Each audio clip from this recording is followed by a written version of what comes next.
Procédure rarissime à l'Assemblée nationale. La séance des questions au gouvernement a été suspendue après des propos jugés racistes. On retrouve tout de suite Alexis de La Fontaine en direct de l'Assemblée nationale. L'incident s'est produit quand l'élu La France Insoumise, Carlos Martins Bilongo, interpellait le gouvernement sur les sauvetages de migrants en mer Méditerranée.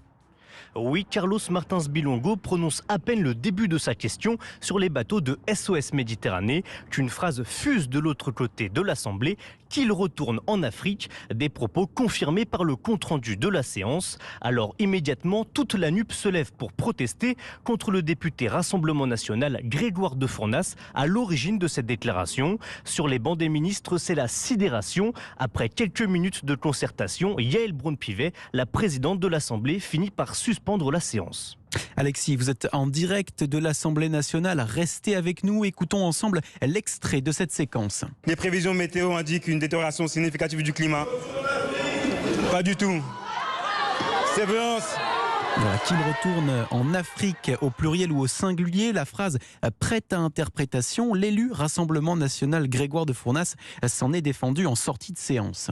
Je parlais du bateau passeur de migrants. Que les choses soient très claires, nous sommes en face d'une manipulation de la France Insoumise qui cherche à dénaturer mes propos pour me faire tenir des propos dégueulasses vis-à-vis d'un collègue député français de la nation qui a la même légitimité que moi à siéger dans ces bancs.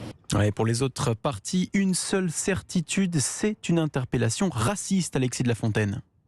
Oui, pour la NUP, il n'y a pas de débat, c'est une déclaration raciste. Alors, à la fin de la séance, chaque député de gauche laisse exploser sa colère, ses revendications ou même ses pleurs devant les caméras. Mais surtout, le premier intéressé, le député Carlos Martins Bilongo, qui s'est senti agressé.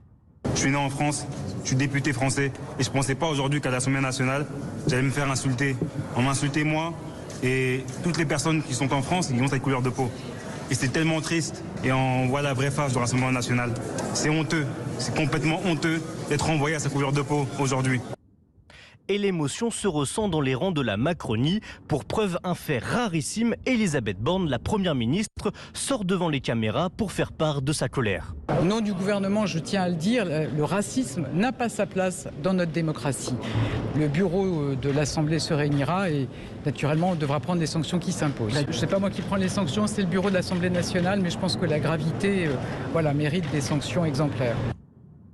Alors, si cet incident n'est pas encore totalement clos, ici à l'Assemblée, le calme est revenu, mais personne ne sait quand les débats pourront reprendre.